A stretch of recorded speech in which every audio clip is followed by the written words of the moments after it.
ఇంక అంతకుమించి ఏముంది చెప్పు? ఇది కదా పద్ధతి, మన హృదయంలో ఉండాల్సిన అమరిక ఇది కదా.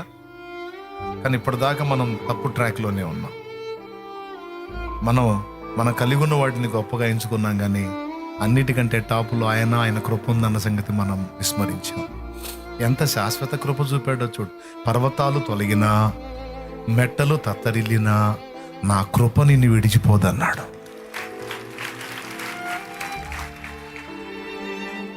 అంత పర్మనెంట్గా పెట్టేశాడు కృపని మన వెంట. ఎంత చెప్పాలి కృపను గురించి?